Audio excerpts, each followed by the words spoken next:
Hey guys, it's me. So, I'm at home.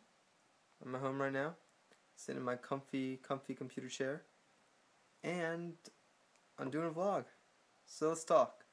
So, um, like I was saying, I can do these vlogs with friends if you want me to, because I know that in my last video with, not my last video, but my last video, my 5th vlog, which is actually my 4th one.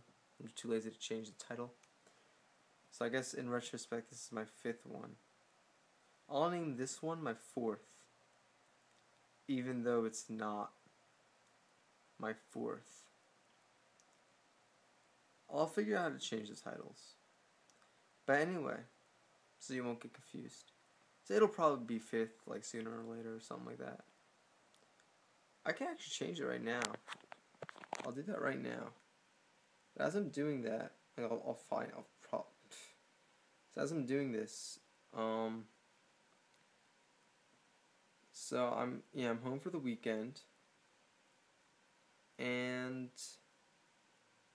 I saw the scariest movie yesterday. Now, I know that, scary movies aren't really scary. They're really not. Like, a lot of the scary movies... Oh, look, I can change it. A lot of the scary movies nowadays, like, made now, are really not scary at all. One bit. Ever. Like, alright. Seriously, I don't know. There's a lot of movies that aren't scary. Scary movies that are supposed to be scary but really aren't. However, this one is legitimate. This one was legitimately scary. It was called Sinister. Right. Now, those of you who haven't seen Sinister yet, it was actually really scary. Because it wasn't, like, the theory of it isn't real. Like, Bagul isn't real. Mr. Boogie, if you saw it. Like, I'll type in on Google, is Bagul real right now? And last night I checked. It's not. And it's like, they made it up. Like, from not taking it from mythology or anything in religion, they just made it up for the movie. So, it's not real. Bagul's not real. But the concept of it was real. Is real, rather. Like, there are gods, pagan deities that, when worshipped, devour, children or other, like, animals, like, sacrifices are needed. But this one, it was, Bagul's fake, Mr. Boogie's fake. But it was crazy. It really was. Like, this was a crazy movie. It was scary because the ending, like, Paranormal Activity was not scary. So fake, it's not scary. I didn't think it was scary. Any of them, for that matter. But, like, ooh, the door opened. No, this one was legitimately scary. Like, it actually scared me. I know I said that so many times, but it was scary. But Sinister, so, what it was about, pretty much, was this family. It's a famous author. And he wrote, like, all these books on the paranormal. Like, he wrote books on mysteries that were kind of, like, macabre, like, kind of gross. Like, he wrote a book called Kentucky Blood, and in it, he actually solved the mystery that the police had overlooked, and justice was done. Now 12 years later, he's writing another book on a family hanging that actually occurred in the house that they're moving to. So he starts, moving in with his family or whatever. His wife's British for some reason.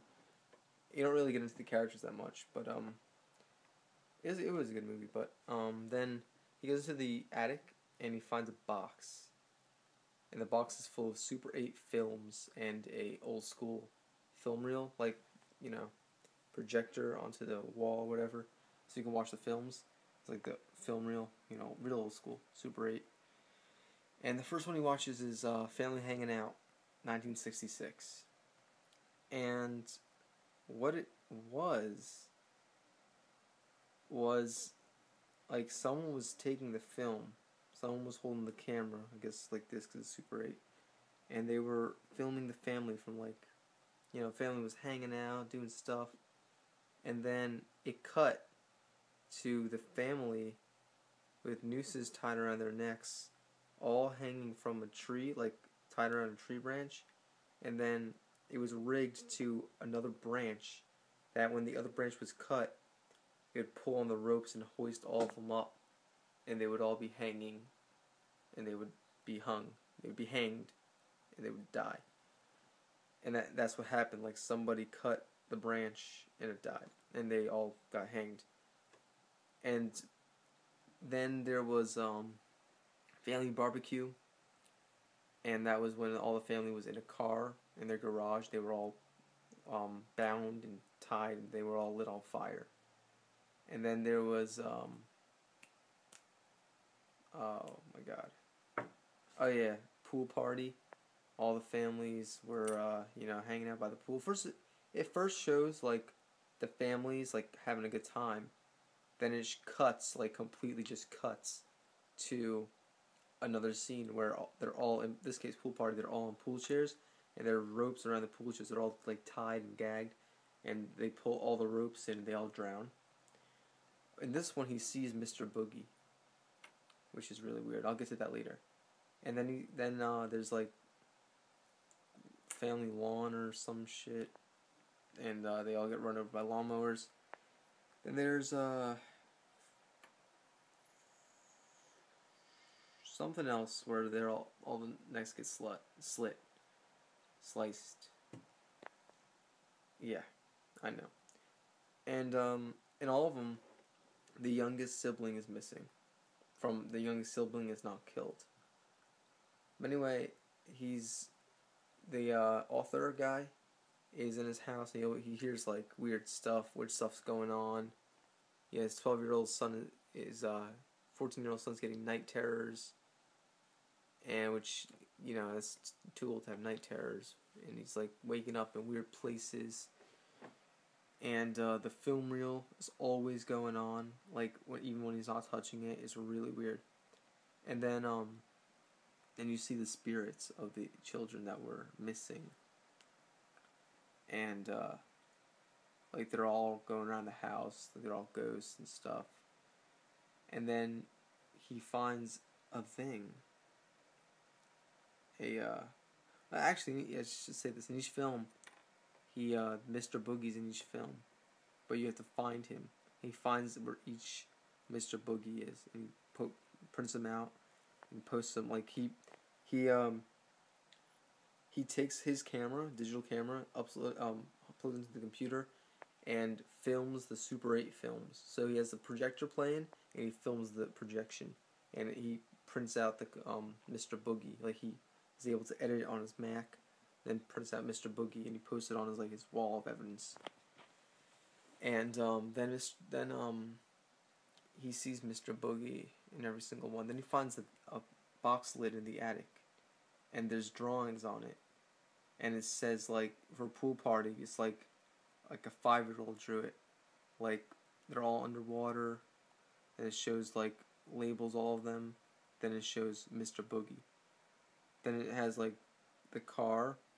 It has has a diagram of the car and all the names. Mr. Boogie outside the car, and it looks like a 5-year-old drew it, like family hanging, Mr. Boogie next to the tree. You get yeah. So then he destroys the tape, and he moves out of the house. And then he goes back to his other house, his old house. They move back. Things are going normal for a little while. Then he gets a call from the deputy that he asked to find out all the stuff on the families that were murdered. And he says that it's connection. Like the people who lived in the house before, like the people who lived in the house, the first one, 1966, Family Hanging Out, where they moved. Everybody who else was murdered, even though they lived on different sides of the United States, lived in that house, and they all died. So yeah, that the author's family lived in that house. So then, after he gets that call, he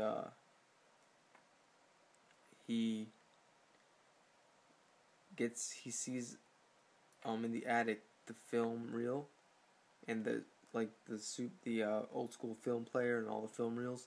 He sees them intact in the box in the attic, and it's like, whoa. So he takes them out, and it says, surprise endings. So he puts it on, and as he's watching it, he sees at the end of every single film, the person who's missing, the youngest sibling who's missing, is actually the one who killed all of them. So in Family Hanging Out, the little girl comes from behind the tree, goes up to the camera, looks at it, goes, shh, disappears. Family Barbecue, the kid comes around from behind the film, the camera, in front of the burning ashes, goes, shh, disappears. Same with the drowning, everything. So then, So then, he is like amazed. Then he takes a sip of his water, puts it on the table, and he reads a note. It says, "Good night, Daddy." And he falls down. He's drugged. Then he wakes up, and then all his family's like tied with duct tape. They have duct tape around their mouth. Then he sees his daughter. His daughter's holding the film reel, and she has an axe.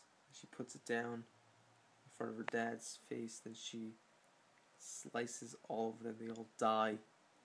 And then she films the walls that are all blood spattered. And then she goes in front of the camera, and she goes, shh. And she's watching it. She's watching the footage, and then as she's watching the footage of what she did, all the little kids that were missing, they all come, and they all go, shh, and they all go like that. And the little girl goes like that. Behind her is Mr. Boogie. Mr. Boogie takes her, and then he walks. And he walks into the picture, like the film, and he just takes the left or right or whatever, then disappears, and the credits roll. And that was the movie Sinister. I went on for 12 minutes about that. I'm sorry, but that was a scary movie, and I liked it a lot. It was a good movie. So if you haven't seen Sinister, see it. Okay? I will see you in my next video.